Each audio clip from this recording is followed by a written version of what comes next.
DIY.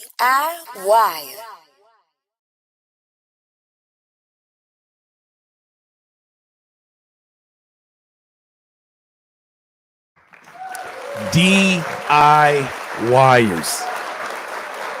We're here. Somehow we're sitting here in front of James Francis, which under any other circumstances would be an amazing opportunity to talk to somebody that is an elite lyricist, breaker downer in the content creator space, also an elite lyricist himself, as well as a graphic designer. And like I said, normal circumstances, this will be cool, but he is on trial today. He is on the trial today for some of the egregious things that he said about food. And you guys might have witnessed this. If you were a part of this community, you might have witnessed some of this stuff. First, before we get to your trial, all right, no Drake. Yeah. Before we get to your trial, no Drake is crazy. Is it not applicable? Applicable was, first of all, man. Welcome to the platform. How you been doing, man? I've been good. Yeah, I took a break at the top of the year, and I'm back in the swing of things. That's what's up, man. What does a break consist of for you? What does that look like? Uni. So I'm I'm just at uni. I'm at music college. So yeah, just not posting, but still making music. Look at that. They already said, I love your TikToks, James. Oh, thank you. Oh, you popping on TikTok. Well, do you share food on TikTok? No, thank God. Interesting. Your Honor, I like to present. Okay. Here's what ChatGPT had to say about you. You want to hear it? Oh, okay. Today's guest is a man of bars, brains, and bangers. That's terrible. And I don't just mean MASH. You've seen him on YouTube. And this is ChatGPT. This is not me, man. I just stand in the middle. Island. You've seen him on YouTube dissecting the Kendrick and Drake battle with scalpel precision, connecting lyrics the average listener completely misses, and sparking hilarious food debates with Curtis King in the process. He's an artist, a designer, and one of the wittiest voices breaking down rap today. From poutine to punchlines. Let's welcome my guy from across the pond, James Francis, one more time. Yeah. 6-second applause until you present evidence. Now, you guys might have. First of all, how you doing, sir? I'm good. I'm chilling. I'm loving life. Good, man. So we're gonna get to this interview, but you're on trial, man. Here we go. You're on trial, and you're supposed to have presented evidence before we get into the origin story of you, how you got into the content space, your history as an artist, as a musician, and all these things. Graphic designer. You're supposed to present evidence. Talk to me about. Okay, I've got like, I'm just gonna state. I'm gonna state my case. I'm gonna state my case for the defense, and then we can. Before you start defending, this is how you know you're guilty. I haven't even given them the idea of why this even started.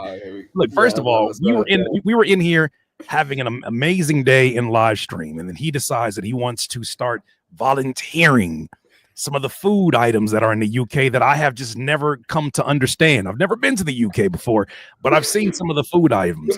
And when he told me, I said, hey man, what's up with the why do you guys call sausages bangers? I said, why do you have mashed peas on your food? And he said, Curtis, until you've had gravy on fries, you won't know about this lifestyle. And I said, excuse me? And I found a Google image. That Google image is terrible, by the way. That Google image is terrible. It's doing bad PR to me. Well, I hope you have evidence today to present.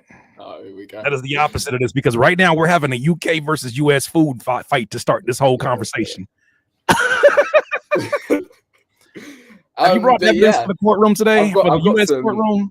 I've got some pictures. How would I? There cannot be any justification for beans on toast. That's what Dr. Umar's burner just said.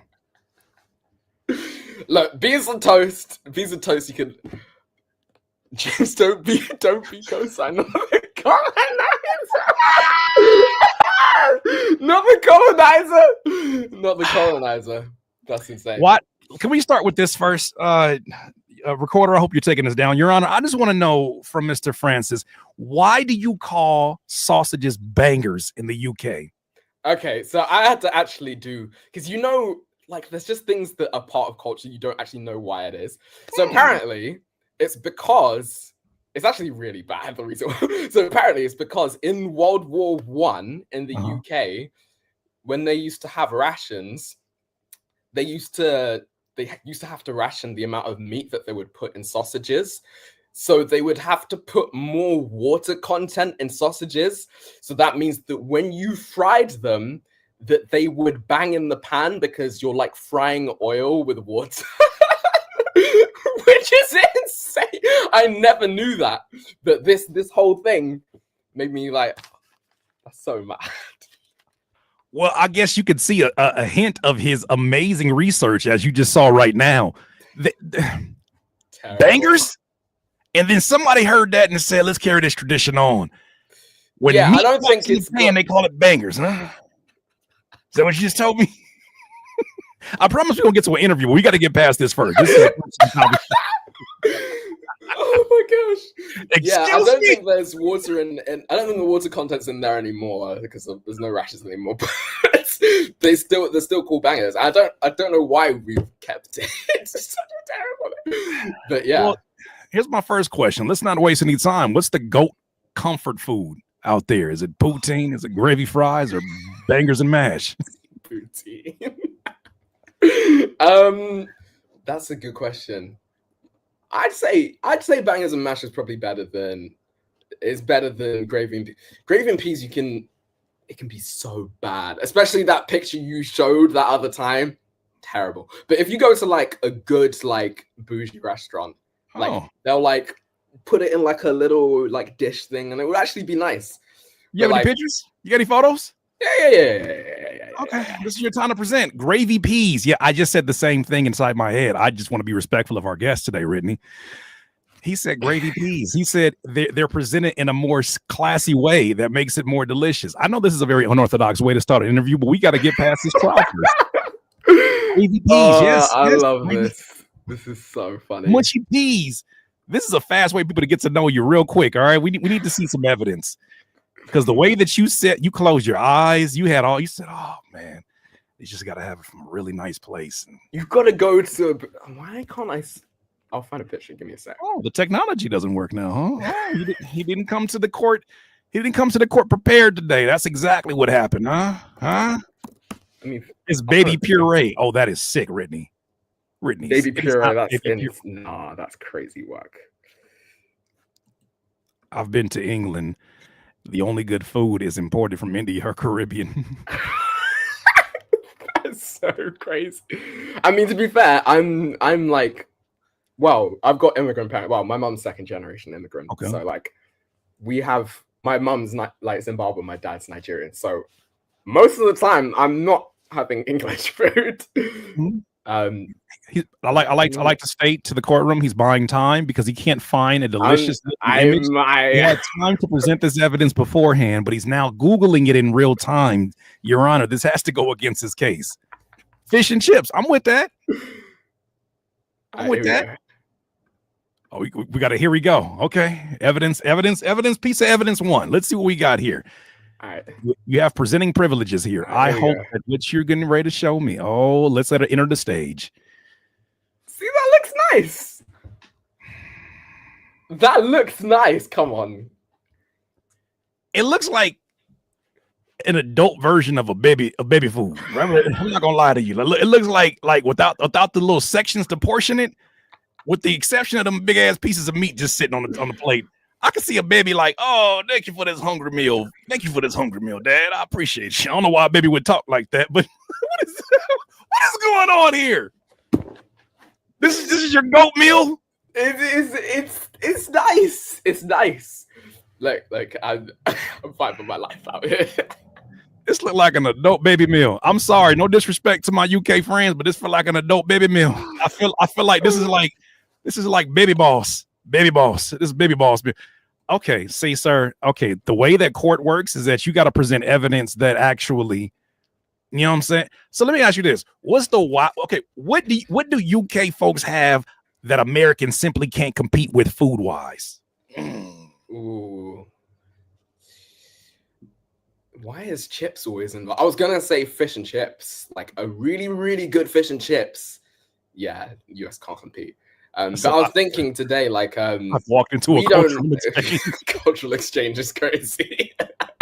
We don't have like grits and stuff. Like, that's like in terms of, because people speak very highly about grits, but I've never had grits. So we can't even agree. We can't even agree here in the States on grits. Some people don't like sugar and butter in their grits. I love it. I love it. That can start a war at a dinner table or a breakfast table very easily.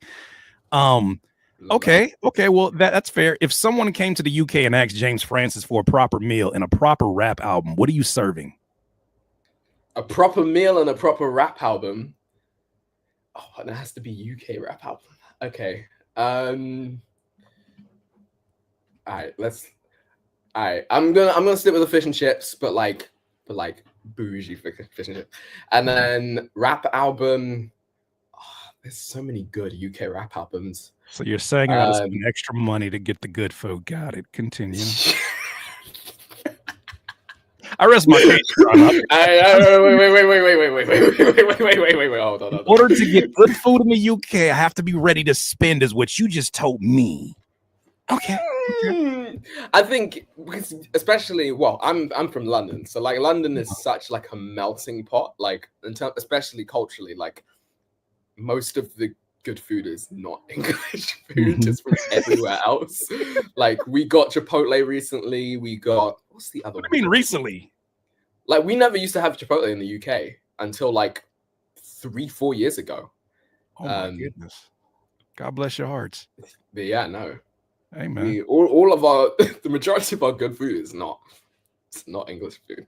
This is what I'm like. I'm fighting my life to defend this. But yeah, good album. I'd say Little Sims. Little Sims has got an album called Sometimes I Might Be Introvert. It's a massive, like it's a really, really, really ambitious album. Like it's with like full orchestra. But like it's like I'm not sure if you've heard it, but it's like super hip hop. It's super hip hop. Yeah, incredible writing on that album. Someone just told me, I guess this is against my character. Might as well just make oatmeal. No. Oatmeal is a very thick texture. It's very different from grits. It's the little bitty bees of the grits. That's very different when you put that it's the savory with the savory. You sound like to me, D2, B2, to be someone who would enjoy bangers, allegedly. Moving on to the next section of this interview. I do round of applause. I'll put him in a hot chair. It's okay. It's okay. We had to start that off because I think people need to see, man, how personable you are, how likable. Like when I first, and I don't mean likable in a Drake type of way. I mean likable in a way, not the way that Yasin Bey was saying. I mean likable in a way where it's with like, an edge. Yeah, shopping with an edge is so accurate now, isn't it? But crazy. In a way where I first got introduced to your content, and I didn't know when I first saw a piece of your content, your videos, I was like, did the video start? Because it was so casual that you were like, not even looking. You look at the camera, you were like, so I was listening to this song by Drake, and I'm listening to this Kendrick song, and there was a few Devil Entendres, and then you would get into it, and I'm like, I am intrigued. But your style is something I thought was very, very unique. However, I want to start at the origin story for you, man. I want to start where this thing began. Take us back. What was the first rap song or moment that made you say, you know what, this is it for me? My rap journey is super weird. Okay, so my older brother, he is 25. He's a rapper. He was rapping long before I ever did. And yeah, I remember when he started when he was like 16. I've been a musician my whole life. Same with him. I've got 4 siblings. And we all do classical music. So I play classical double bass. That's what I'm at music college for. He plays classical viola. He just left music college 2 years ago. Nice. And yeah, we all did music. And then when I turned 16, really, like I started getting really into hip hop for myself because I listened to a lot of hip hop.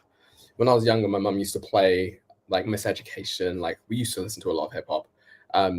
but you know, there's always the difference between like, oh, like you listening as a family and then like your personal listening. Right.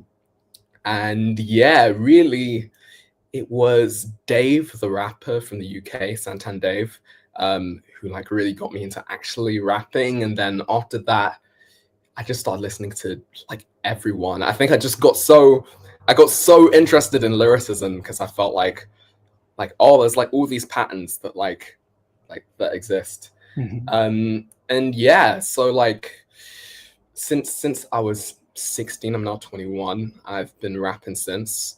The same year I started learning music production, and because I already knew music theory and I'm a pretty quick learner, like I learned really quickly, and like started like producing for other people in the UK for a bit, like a lot of the Christian hip hop scene I was producing for. And then yeah, when I turned 20, I started like making videos, like in terms of like posting that content on my Instagram. This was the year before last year.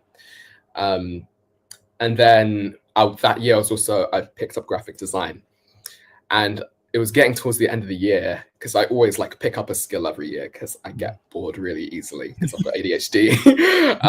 You're creative first. Yeah. Yeah. And we speak. The language we speak is shuffle. Is shuffle 100%. And so yeah, I got to the end of that year and I was like, I'm gonna post every day of the year. I told one of my friends, just like, you are an insane person. There's no way you're doing that. And yeah, I did it. At the time, at the very beginning of 2024, I was on 500, 600 followers. And then in like 3 months, I hit 10K. 9 months, I hit 100K. So it's super insane. I can see why, because you have like I said, you have a style of narrating that is just like normal conversation, and you do the visual aspect of it so well. Like you don't just put lyrics on the screen. It's like you change the format every 5 or 6 videos, but you make it to where it's like it's just eye candy. And I didn't know until recently that you were the one that was actually behind the editing on that, and I definitely want to dive a little bit deeper into that. But first, do you remember the first lyric breakdown video that you did that really clicked with the people? That's a good question. Yeah, I can't remember. So I did. So before I started even doing because I did analysis kind of by accident because I was just like, this just makes sense to do. But yeah, I did a video where I was like, if I had to teach myself to rap again, here's 5 tips, everything I do in 90 seconds. And I just talked about like basically like I'd learn verses again. Like I'd memorize other people's verses. Like what really leveled me up as an MC was just like memorizing verses, and like you subconsciously just like internalize like patterns of like rhyming and like putting words together. So I was like, learn rhyme schemes, etc. And then after that, this was before I hit 10K. I was on like 6K or something. After that, King Green sent me a DM being like, this is super sick. And then the day after, he put on his story being like, I'm going to be in London. If any creators are around, then do whatever. And I responded, I was like, do you want to hang out? And then we hung out when he was in the UK, and that was super sick. But yeah, that was the first one that I remember went super, like I think it did like 400K on my Instagram and like 200K on TikTok or something. Sheesh.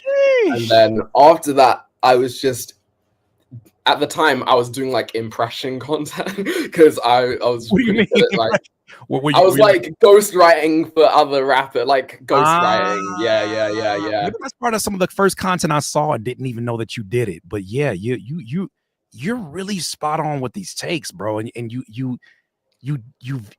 explain it from a perspective that feels very close to home. And I'm curious, how does growing up in the UK change how you hear and analyze American rap? Yeah, I think about this all the time. I feel like okay, some of it is being privy to things that like there's a difference between knowing something and experiencing it. Like the UK has a perception of, like, for example, guns in the US that doesn't really exist in the same way in the UK.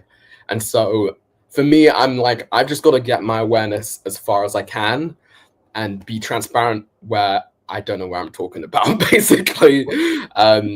Because yeah, I think I speak to Mimi, the other UK person, all the time about this. Like were guests in the in US hip hop culture. Even like, I'm Black, but I'm still a guest in US hip hop culture. It's not my culture, and I understand a lot about it. But yeah, I feel like it's just educating myself as much as I can, so that I'm not misinformed when I'm making a video. And then yeah, and then sometimes I'll bounce videos off people I know from the US to be like, am I chatting crap or am I chatting facts? No, you're a lot. That's the scariest thing about it is as a lyricist myself of 20 years, I'm always intrigued when I listen to someone's perspective like yours that completely opens me up to other ideas, especially when we're talking about artists like a Kendrick or you know, even like the stuff I saw you doing with Joe Budden's older music. Like when you're dealing with someone who's not just giving you one layer of a presentation, but it's multi-layered for the enjoyment of returning back to it and getting new messages. I'm always interested in, you know, have you ever thought about it from this point of view? But I do know there's times, especially when my foil brain, my foil hat gets on top of my head, right? When I throw the bangers off the table and I put my foil hat on, okay? Was there ever a time you felt too analytical, or is that just how your brain works? Yes and no. I think yes, it's how my brain works, and yes, I've thought that I've been too analytical sometimes. Yeah, I remember there was a period of time right after Euphoria came out where everyone was going insane, right? And like finding entendres and stuff. And then yeah, no, there was definitely a period of time I was like, am I in too deep? Like, am I in too deep? Too late now. It's too late now. But yeah, no, I've definitely gotten to places. But I feel like that's few and far between. I think like Green and also Masper Q would attest to, like, most of the time it's people saying things are not that deep when it really is that deep. More than the other way around. Well, it is the other way around sometimes.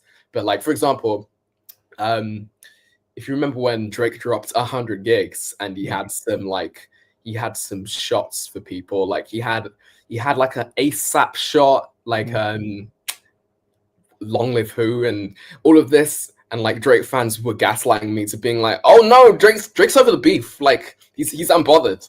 And I was like, okay, like I did like a breakdown, and I was like, where's you tell me where the reach is. It's not what unbothered looks like, but okay. Yeah, it's not unbothered. He's clearly, this is pre-lawsuit as well. Pre-lawsuit. I hate the fact that we have to say, like, you know, there's a time that revolves around AD and BC. I hate that we have to do now after lawsuit, AL, like, or BL, before lawsuit. Like, I hate that we live in that time, but we're here. Before we get into these Kendrick versus Drake lyric dissections, which I became a big fan of yours after, because we were just, I mean, I felt myself hyper consuming in that time period. And your content in particular was one that just kept me hooked anytime you dropped. But so much of that is attributed to not only your personality, your breakdowns, but also your editing style. And I want to get into, you know, what made you pivot into that world in being hands-on with your editing. Yeah, the editing stuff is so interesting. So before I did Instagram videos, I used to do YouTube for a bit. I did it for like 2 years. But yeah, no, I was mainly because I was super nerdy at school. I was doing like book reviews. I did a review of The Courage to Be Disliked, and I did a review of, oh, There's another book. I can't even remember what it was, but I was doing book reviews and I was doing transcription, like when you listen to a piece of music and then like you write out the score for it without having the score. So that really taught me the fundamentals of video editing. Then it was either first year or second year of music college, a couple of my friends, they started a podcast. And so I edited both like the long form and their short form for like a year and a half. This was also, so this was also while I was learning graphic design. And so that really cemented like my visual style before I even like really started like posting in 2024. And then in 2024, I've kind of really just extended like that editing style. And I was watching so many videos, like pulling from so many different places. And then the main thing for me was when I bought a camera. I bought a Sony ZV-E1, which was a massive investment at the time because it was like half my student loan. I was like, this better work out. And it did, because like there's something about like, especially for me, like when I know I'm editing on a camera that I want to use, it just makes making videos so much better. Like when you have an incentive to make videos that's not just the topic, then it just makes me get really stuck into the editing. But yeah, my editing process is so scatterbrained. I'll often just talk to the camera for like 20 minutes to an hour, knowing I know how I'm gonna edit it to be like a narrative. Right. Well, we appreciate that attention to detail, because it's produced a lot of great content. And like I mentioned earlier, you know, you were outside, my friend, during the Kendrick versus Drake saga. What was the most underrated bar or moment that fans didn't catch that you did? Ooh, most underrated thing. Or bar.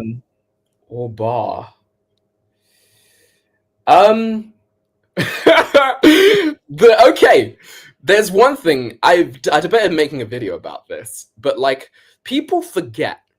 This is not even a Kendrick bar. This is a Drake bar. People forget with his current lawsuit, he was flexing his record deal on Family Matters when he was saying like 400. What did he say? He said like 400 M's these days. That's a low ball, right? And now he's leveraging, being like, oh well, my deal isn't fair. Where it's like, I might have exaggerated a couple of details. It's like, okay, well then you were flexing it because you thought you had won the beef already. But then you lose, and then you're like, okay. So yeah, that was one of the main things. I was just like, doesn't make any sense. I hope you're prepared, because you just got added to the legal documents right now. Oh, there we go. Allegedly, yeah. Allegedly, yeah. You got added. Even if you say allegedly, you got added. Do you think lyrical depth still matters to most listeners, or is that a niche crowd now? I think it still matters. I think like Kendrick being dominant outside of the beef has really shown that. I think Doechii being dominant has really like displayed that people care about lyricism in a way they didn't really like 3-4 years ago.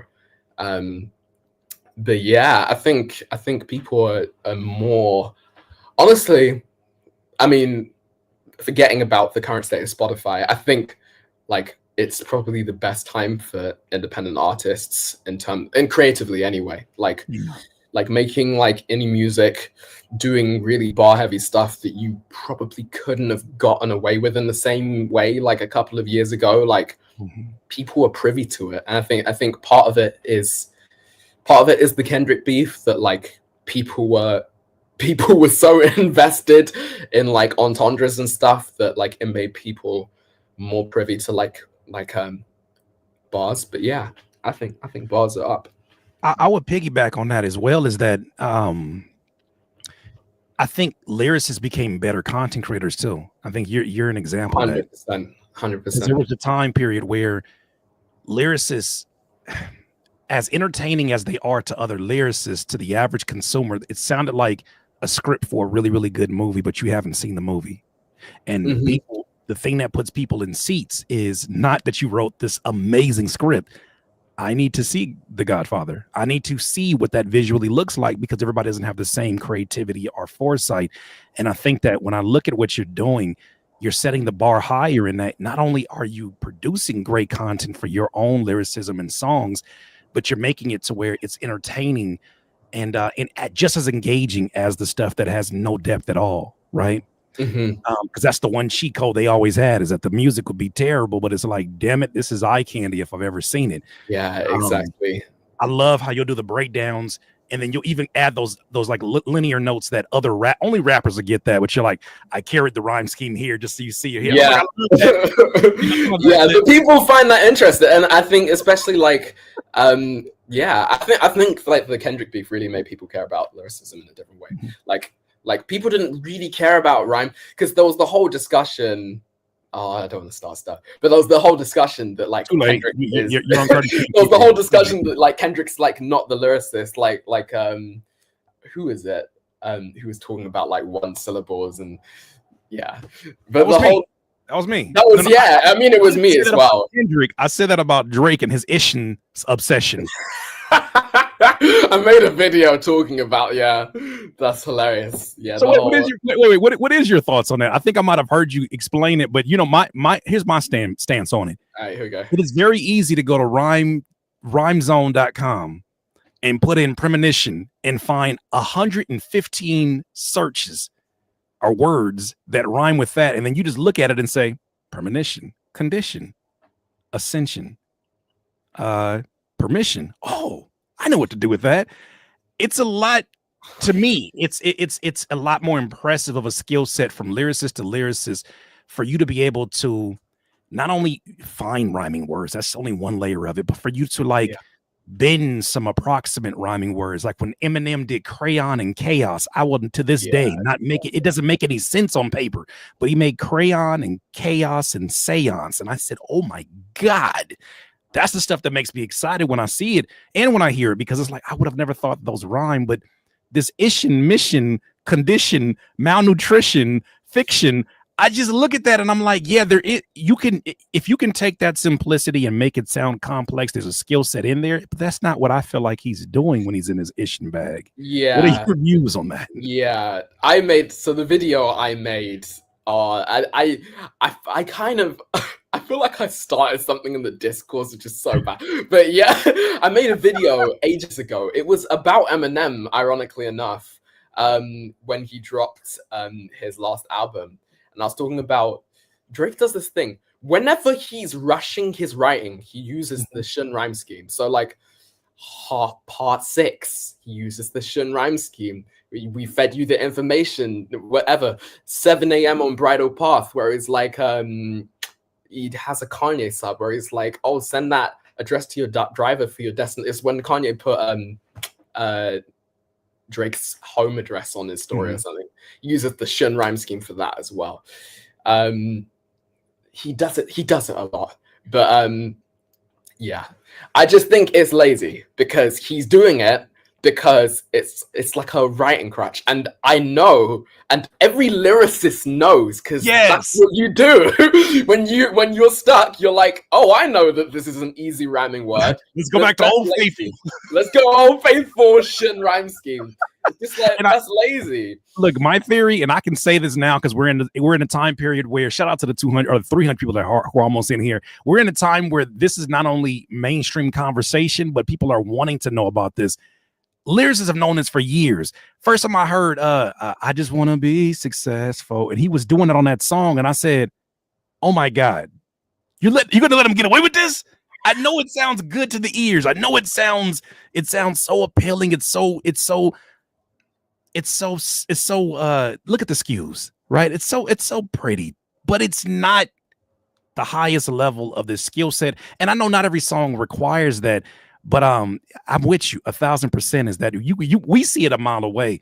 I'm curious though, for yourself as a lyricist, does it ever get hard not to overanalyze music and just enjoy it? Oh my gosh, yes. Oh my gosh, yes. It's Why is so that? bad. It's so bad because my brain does not turn off. I literally, there are only a couple of, because I did my Spotify Wrapped last year and people were so surprised. They're like, where is the hip hop? Because the majority of the time when I'm not making videos, who was on it? My number one was Luis Bonfa, who's he's like a Brazilian like a guitarist. Okay. But yeah, no, I listen to like D'Angelo and like I need music that's like good music, but it's not like enough that like I'm gonna be hyper analyzing it. Like so much of Voodoo is like really, really simple drum grooves, but like stellar writing. And so like I listen to Voodoo by D'Angelo and Black Messiah like all the time because I'm just like, I can listen to it and it's good music and I won't analyze it. If I'm listening to like Kendrick, my brain is just going like a million miles an hour. So yeah, absolutely. I had to mute it real quick because I'm trying to get into the chat so that I can get them engaged with your YouTube. So I was multitasking, but no, absolutely, man. I felt the same way when I was in TV production class, and damn it, this teacher educated me, but damn it, this teacher ruined movies for me. Because he'd be like, you see that? The camera's in the shot right there. If you look at the lens of the eyeglasses, you see that? That's an inconsistent shot. There's no continuity between it. He ruined movies to this day, and that was like in high school. That's happened to me as well. With movies, I'm insane when it comes to oh my gosh. So the Not Like Us music video. When they're in like that really like reflective room, and when he does it's in Fusion when you didn't see the club. If you look in the reflection, you can see the camera and like the camera crew. Nope. And I realized that the other day, and I was like, just turn off. Like, why? I don't want to know that. Why can't I be? I want to be stupid like everybody else again. Oh, I just want to be ignorant to everything. No, it doesn't let you, because the more you know, the more you owe to the process. In your opinion, which artist today is the most misunderstood lyrically? Most misunderstood lyrically? Ooh. That's a great question. I'm tempted to say Kendrick, but I'm tempted to say Kendrick, mainly because, okay, let's talk about this. So when there was this whole discourse of the whole, like, Kendrick's a hypocrite because of the Playboi Carti stuff, like, I think Kendrick has never not really been consistent in his messaging. And I talked to King Green about this. Right. What happens is the discourse has a conversation with itself and then sees that as reality, if you see what I mean. So like it will go, oh, Kendrick is this way. And then it will respond to that and then treat the first thing as if like it's gospel. And then we create these narratives, and then we're like, that's the big key. We create these narratives. Yeah, we create these narratives, and then it's like, oh, Kendrick's a hypocrite for working with Playboi Carti, where it's like, okay, where does the hypocrisy come from? It comes from in a beef where he prayed that he was going to destroy someone and that it was going to go into a vitriolic place. So where is the hypocrisy? I told you what I was going to do. I just prayed publicly. I prayed publicly. So like, where's the hypocrisy? I told you that I was going to do this. I stated my reasons for why I was going to do this. So I'm like, so yeah, I think Kendrick. Who else would I throw in the mix? Maybe like a JPEG Mafia. I can see that. JPEG Mafia. I think a lot of his, because I think he just gets seen as crazy when a lot of his writing is super nuanced. But yeah. Man, I want to get into some of the visual aspects of what you do a little bit deeper. I know we talked a little bit about your editing. You're a graphic designer too. The hell? How the hell? What the hell? What do you? You're creative. I say that knowing that I damn well have a channel that DIY. Exactly. DIYs. You are the mascot of that kind of way of doing creativity. How important is the look of your music to you? Because a lot of artists struggle with this. Like, dog, they're getting a studio and it's so much creativity all over the room, so many creative ideas of how to arrange it, how to stack it, how to add skits in it. But the moment they get to their graphic design or the look of their music, they turn into a brochure for SoundCloud. Yeah, it's super bad. Yeah, the graphic design stuff. So yeah, I really picked it up like 2-3 years ago. Again, like the baptism of fire for me was working with my friend's podcast. Like I did all the graphic design for it. I did all of the but yeah, even the year after that, which was 2024, if I didn't do, the choice was either I post for a year or it was I learn Blender and 3D design for a year, and I chose content. But yeah, the whole visuals are so important. Visuals are so important. I think, like, for example, like Tyler the Creator is literally a different artist without his visuals. Like different creative without his visuals. Like half of the story is told through his cinematography. Same with Kendrick, actually. Like all of his work with Dave Free, like We Cry Together is different without that live video, which is insane. And like, I just think about that stuff all the time. Like, you have such an opportunity to elevate your storytelling visually.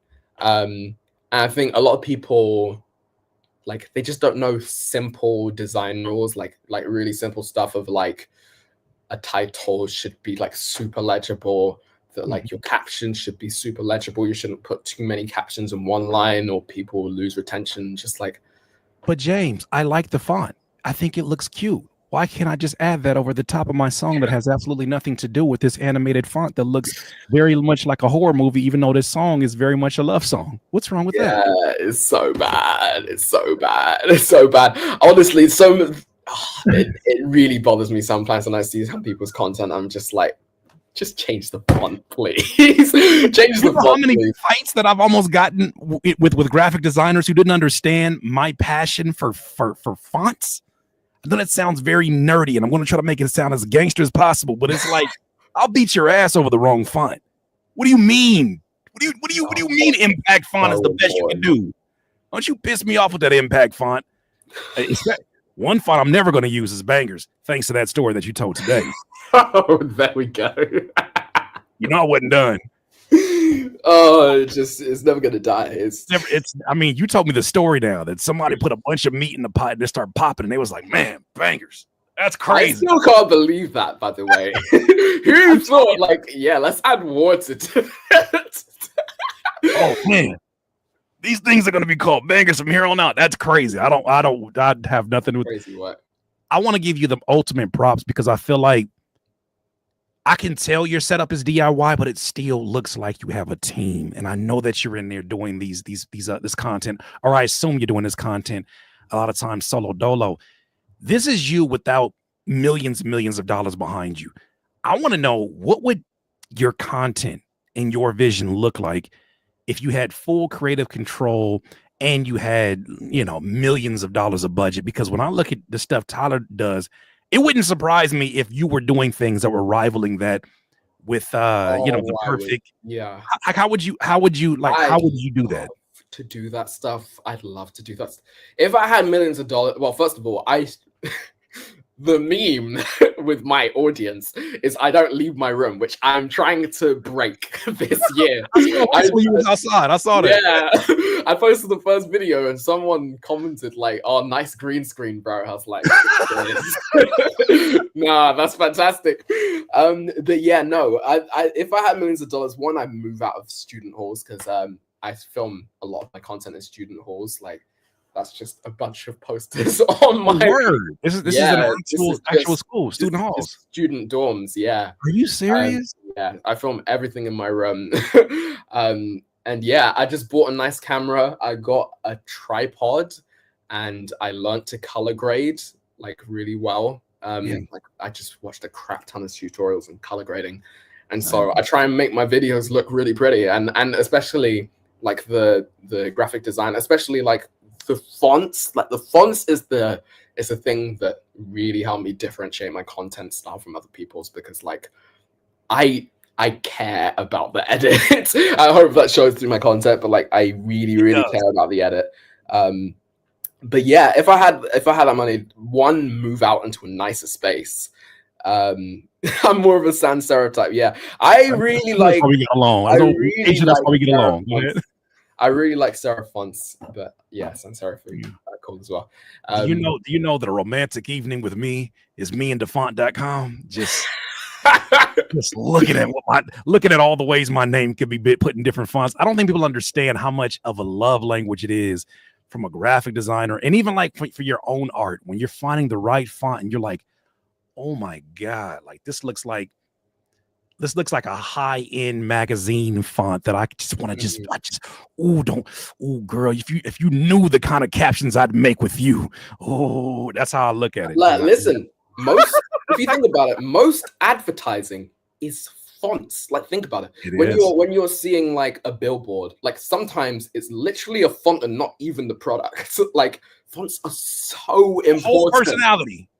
Yeah. Whole personality. Like so many brands, their whole personality is the font. Like, yeah, fonts are super important. Man, fonts are bangers. I got some Nardwuar style questions for you. All right, here we go. I said, welcome to Nardwuar. I'm just playing. What's a moment where you laughed way too damn hard making a video or reading a comment? Oh no. Because your comment section has me in tears at times. Yeah. Of you, but go ahead. It's probably a Drake video. Probably. There's so many videos where people are crashing out for no reason, and I find it so funny. I did a review of some Sexy Songs for You, which I did not like. Why? By the way. Why? Why? Because I wanted to. Because nobody was doing a review that was talking about why it was bad. Like everyone was saying that it was bad, but I was like, let me do an actual review. I get it. People can like. So my main point was like, as soon as you put this against any standard R&B album, you realize how little Drake is trying. Like Brent Faiyaz's Wasteland, or like Blonde by Frank Ocean, or Trap Soul by Bryson Tiller. As soon as you put it against any real R&B album, it falls apart. Leon Thomas, I heard recently, thanks to Rob Markman, I listened to Leon Thomas's project. Oh my God, the layers in this is insane. Are you kidding me? And like it reminded me of almost like an alternative world where it exists where John Bellion is in as well. Yeah, it's one of my favorites. So it's like they're different styles, but it's like when you see the effort that goes into the singing and the layers and it's just different. It's different, and this is why like when I hear Drake putting in the bare minimum, I'm just like, it breaks my, especially people who are consumers who aren't artists will not understand what we understand as independent artists. Of like, we know that there are people who are like really small artists who are like operating at a super high level and just don't have the exposure. So when you're a Drake and you have all the access in the world to like make the best music and you're not trying, like it's super frustrating to anybody who's an independent artist who is potentially making better music with less resources. Like, it doesn't make sense to me. But we go comment. What it's got to be one that stands out, because I get them all the time. Someone said, what was it? Someone crashed out and was just like, "Oh, this is terrible." It was on that Drake video, and they're like, "Oh, this is terrible. Not everything is black and white." And I said, there's a really funny Drake joke to make it that you're not gonna like.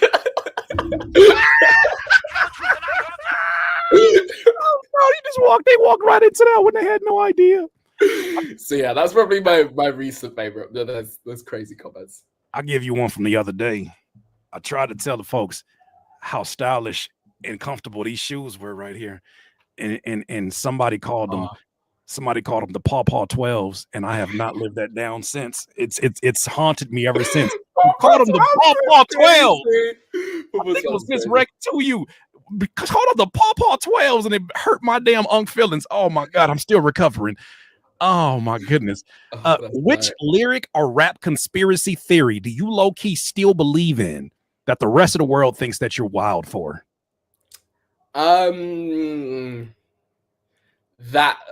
a lot of Kanye's current crash out is because of Kendrick. Yeah. Think about it. I don't think all of it, but think about it. When he did the recent interview with academics, I was going to make a video about this, but oh well. When this recent interview with academics, and academics asked him like, "Oh, why did you say F Virgil for?" And he was like, "I'm evil." It's like, this was like 2 weeks after Kendrick just said Cardi's my evil twin on Cardi's album. And so what I think happened, because Kanye was like, "Oh, I was like, Kendrick beef was the worst thing that ever happened." Kanye had been crashing out for several years, trying to be controversial, and it kind of reached its boiling point to a bit where no one really cared. It's like, go ahead, like no one cares. And he's doing Kendrick, he's like, yeah, it's just like, go ahead, bro. Who cares? And Kendrick, like, basically did it in a way that everybody respected because it was in the context of a rap beef, right? Like, he did it in a way that's interesting. We'd never really seen Kendrick crash out. And so I think Kanye saw a lot of that and was like, "Oh, the meta is like crashing out.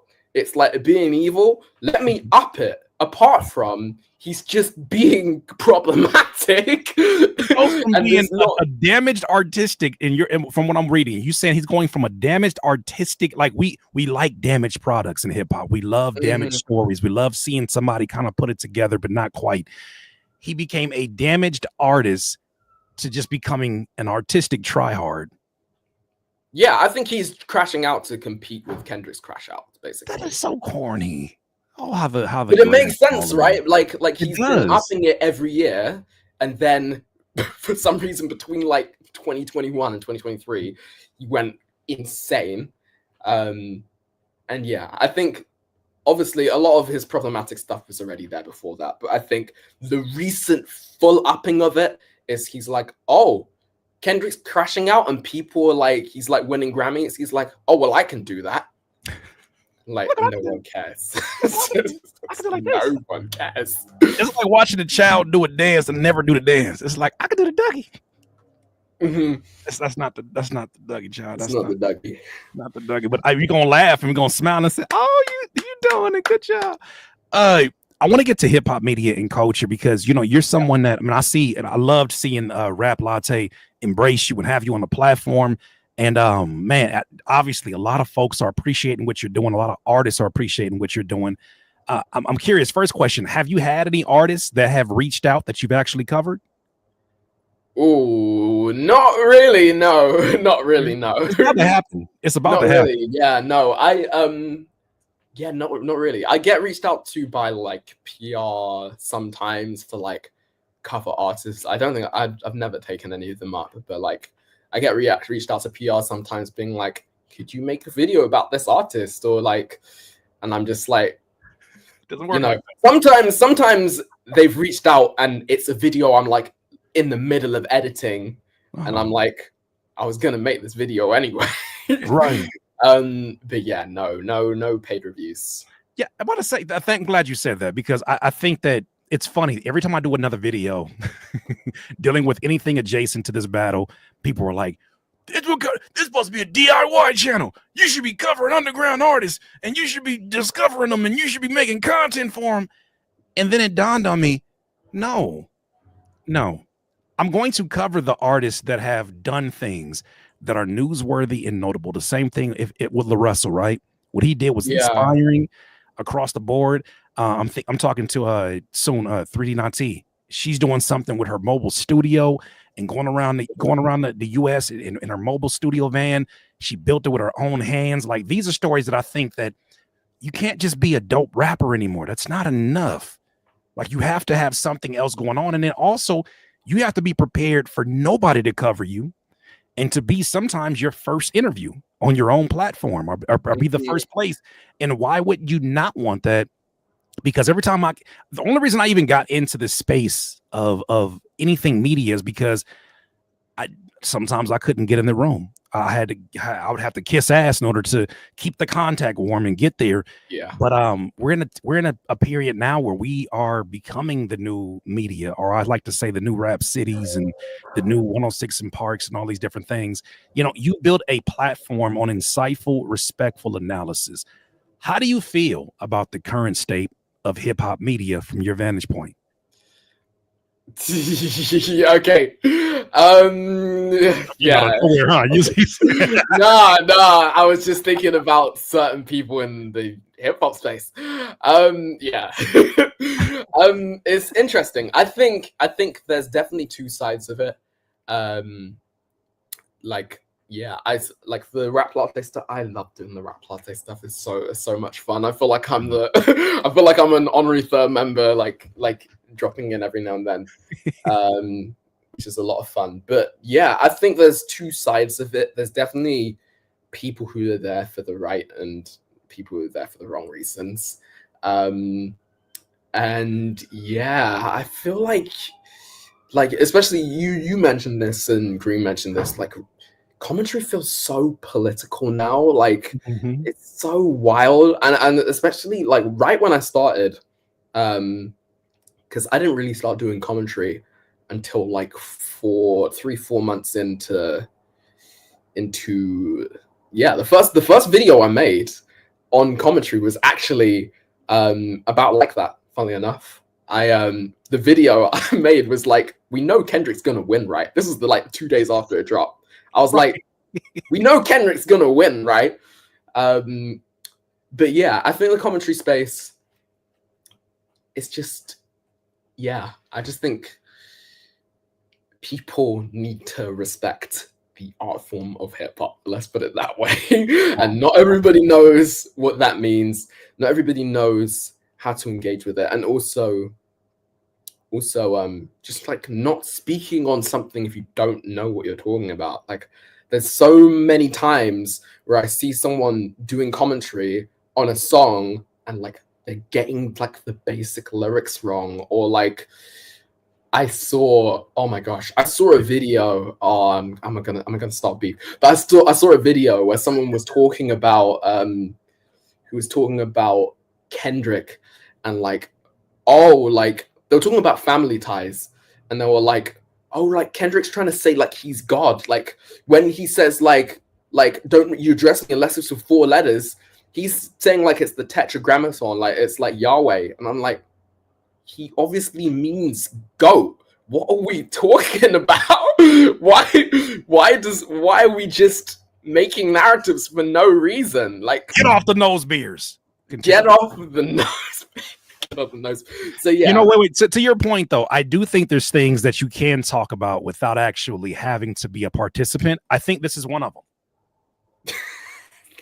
I think that I am such a specialist in food. Believe you me, anybody who's been following me knows, they see the face is growing because I eat food a lot. I do it every day. Okay. Matter of fact, I do it every day. Okay. Okay, James. This right here, not a banger, man. It's not a I kid.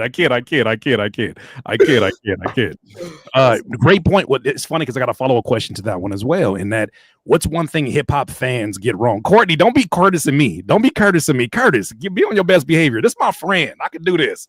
He understands what I'm.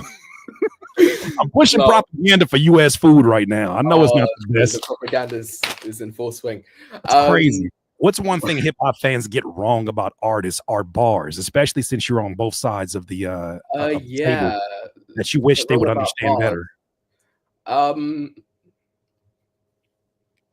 It's more complicated than people think it is.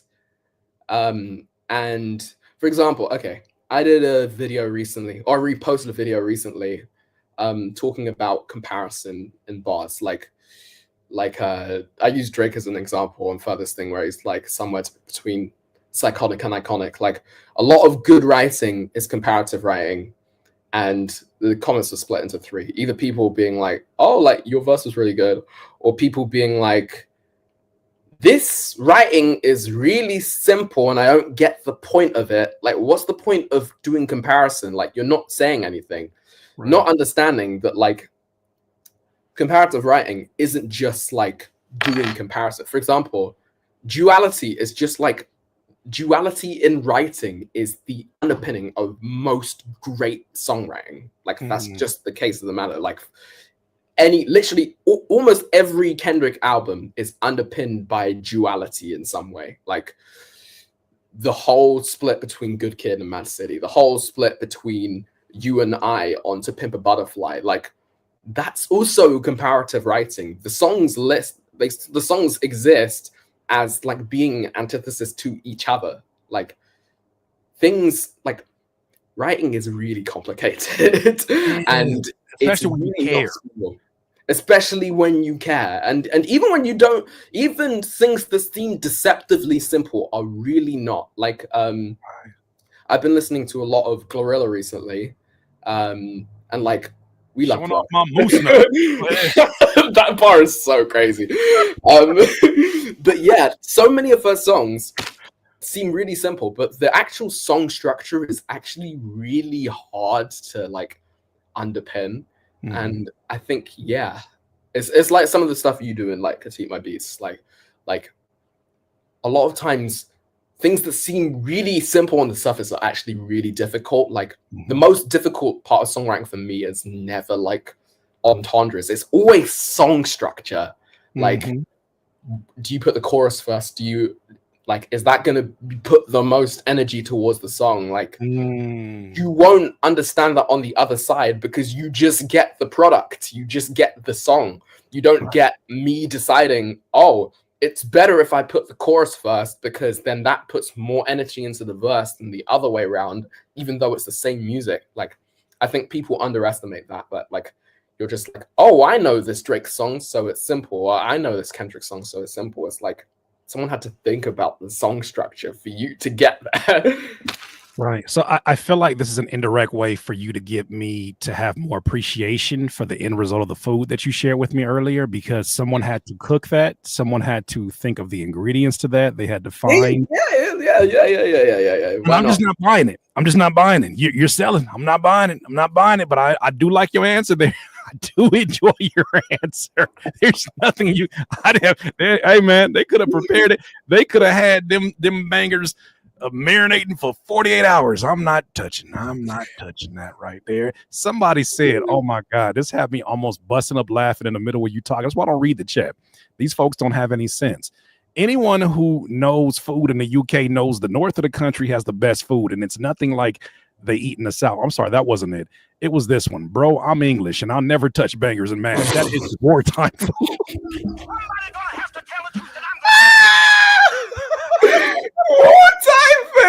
Wartime food is crazy. All I can think about food is so crazy. I don't know if you ever see this YouTuber. He's like, hey guys, I'm Mr. Something, and today I'm going to eat some 45-year-old M&Ms. Let's see what they're like. It's literally, maybe it's in my algorithm, but this dude has a hat on backwards. I forget his name. Some of y'all in here know him. He's like, hey, that's terrible. Today I'm going to drink a Pepsi. What's it called? The white Pepsi, the Pepsi White. And I'm going to see if I can drink it and not throw up. This guy's, he does this, but I'm like, that's exactly what I get when I hear wartime food, because he'll eat a can of food from World War II. No, it couldn't be me, unfortunately. It doesn't really taste as bad anymore as I thought it would taste. Pepsi Crystal, that's what it was. Pepsi Crystal is what he drank, and he was throwing up like crazy. Okay, I'm sorry, detour. Oh my goodness. Would you ever consider bringing your breakdown content into live shows or workshops? Because I'm sure that there's going to be a new generation of folks who are going to want to learn. I've talked to, this is what Masbo Q said I should do. He said, bro, take your analysis off the internet and do some stuff. I should be teaching some rap stuff in September when I leave music college. So that's going to be fun. I'm gonna at least do a year at uni, like teaching part-time. So that's gonna be fun. Teaching while you're in school is hilarious, by the way, because you're 21 and you have attained a skill set that I'm like, I wish I had that at 21, because I would be the most arrogant rapper by 30. You wouldn't tell me anything. That's why God knows who to give these skill sets. He could have gave that to me. I'd have been acting a fool. I'd have 45 honestly, kids. I'd have 45 kids. Music college is so hyper competitive, like for classical music, that like I can't even be like it's like my music college, like all the people leave to go to like just like world orchestras. Like I'm not applying to orchestras, but like all the people, because I'm in 4th year, all the people in my year are all applying for like London Symphony Orchestra, London Philharmonic Orchestra. It's like they're getting like, especially if you're doing like New York Phil, like you're getting like 100K a year. Like it's good pay. But yeah, hyper competitive. That's why I'm like, I can't. I can't. Literally, there's too many. I'm surrounded by too many insane musicians. Man, well, 2 more questions for you, and I do appreciate your time today, man. So what are your plans for 2025? You took your break. You know how important my break is to me, and I can only imagine what that was like, because you sound and you look like you're recharged and ready. Are we getting more music, more videos, something new? What you got in mind? Yeah, I've got more music. I've been in the studio a lot. But yeah, I'm just finishing. I've got some songs to write, but yeah, I'm working on new music. I'm also trying to come back to doing some more analysis stuff. I already did that a bit this week. But yeah, do more analysis stuff, get back to content. I really want to pivot to YouTube, but it's so difficult because it's so much time editing, which you already know. I don't. No, I don't. Not anymore. This year's a year. You handed it off. I do no editing, sir, except for cutting down longer streams into 10 minutes. I don't do any. I add an intro and outro. We're going to talk because the system that I'm using now, I learned from another YouTuber who's, man, he's amazing in the Christian hip hop space. And really now he's even expanded from there. Rap Latte says, tell James to go to bed.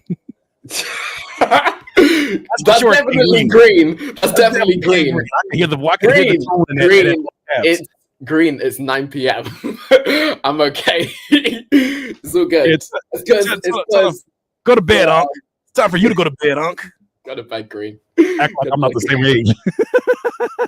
I love it.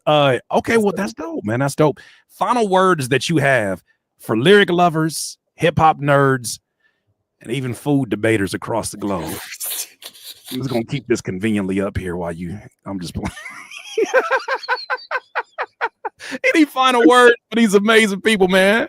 Any final words? Lyric lovers, hip hop heads, and food debaters. I mean, you can leave the last one out if you want. I was gonna say, well, one, your community is the funniest group of people on the internet. Just to be clear. Don't you come in here trying to be friends with us. Don't you come in here after you've obviously lost this case. All the jurors have said guilty. But don't you come in here charming us. All right, Mr. JF Music. No, we appreciate you, man. Yeah, no, genuinely super funny.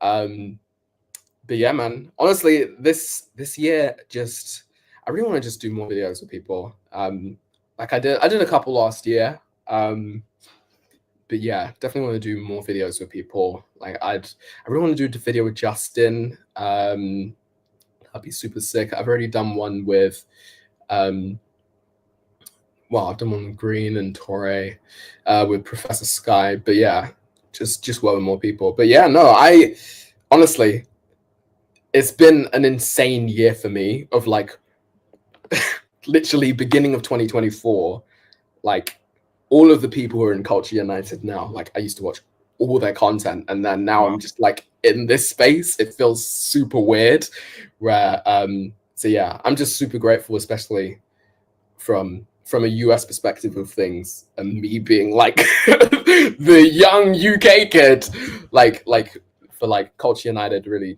championing me. Really appreciate it. King Ring says, I love y'all, and British food sucks, and James is my favorite human on the planet. That's called a compliment sandwich. British food sucks. Compliment sandwich. You put all the hate in the middle, but then he put the love on the side. Man, we do appreciate you. You know what? I lied. Last question. Explain cheeky to somebody who doesn't understand it. I don't. What is cheeky? It's like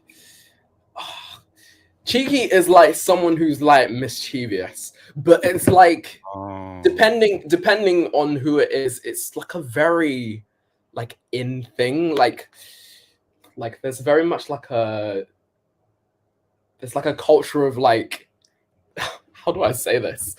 Like lads, like guys who like go to the pub and like watch like soccer and like very like wise guys or what? Like, it's so difficult to articulate, but yeah, like people who are like very like guy culture, but like messing around a bit. Like that's really cheeky. Like that's what.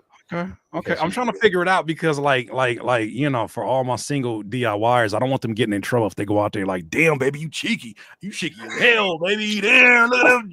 Hey, you cheeky, baby. I don't want them to mess up and have it the wrong context, because if you just saying that she has it, you know what I mean? I'm just trying to.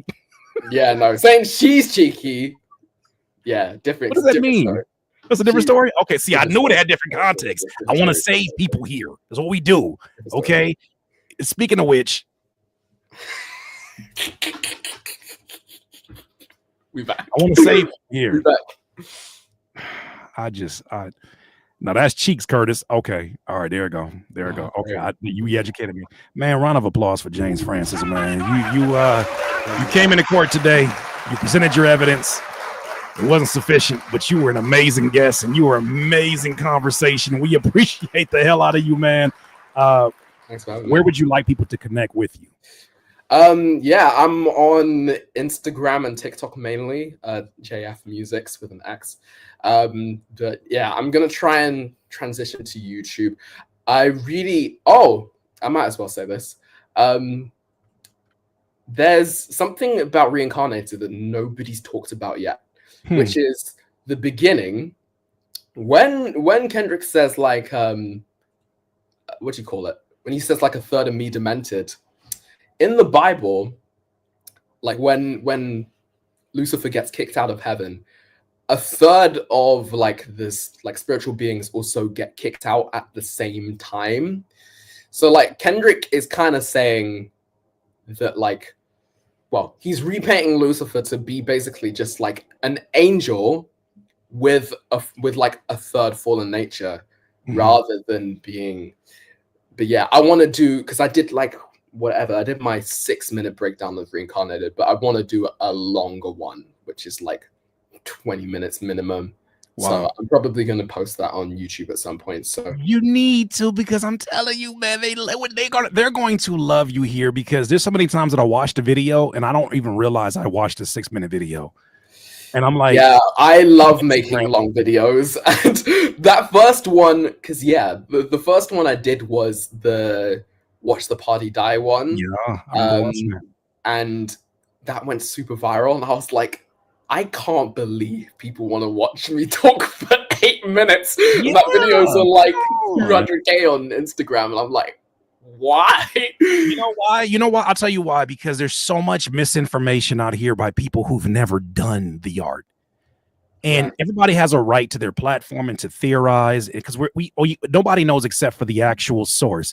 However, it's important that we balance some of those dumbass takes with the intelligent takes that you bring to the forefront, because, you know, some people will take things and run with it like it's facts, not recognizing it's been presented in a way that feels like facts, but it's really just based upon an uninformed opinion. What I mean by the discourse having a conversation with itself, that someone puts in misinformation, and then that misinformation becomes gospel in the space.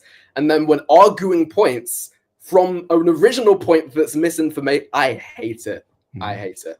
I'll tell you this: if someone like FD Signifier, who does not spare any details in his very detailed and informed write-ups and his video essays, if someone like him could have the massive success he has here, there is no reason in hell that James Francis should not be here with his very cheeky takes. See what I did there?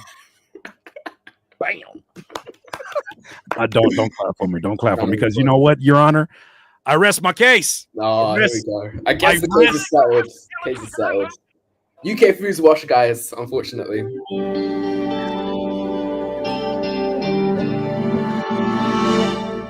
Yeah, it's time for me to make a I Let the UK Down song. I Let the UK Down is insane. No, you didn't, man. You were a shining example, and we appreciate that about you, man. DIYers, thank you so much for being here today. Make sure you hit the like button on the way out. All of James's information is here in the description if you want to go ahead and connect with you, and you do want to go ahead and connect with him. The man knows what the hell he's talking about. Makes amazing music. Can't speak for his food choices, but I think he makes amazing he makes amazing music, and he's a hell of an individual. I had so many people saying, man, he's such a great guy. And man, we love it. This will not be our last time collaborating. Hey man, hit your uncle up for a verse, man. Let me know when it's that time. I'd actually love to, honestly. Hit your uncle for a verse. You know what I mean? You know what I'm gonna do? I'm gonna put my New Balances on that day. Oh, what actual modern New Balances are those? These are the NB 9060. Okay. Yeah, no, I've got some. I've got some 2002 R's, but I've destroyed them.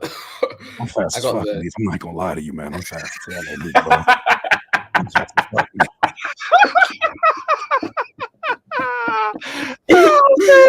That's the real big steppers. You damn right. That's the real big steppers. Real big steppers.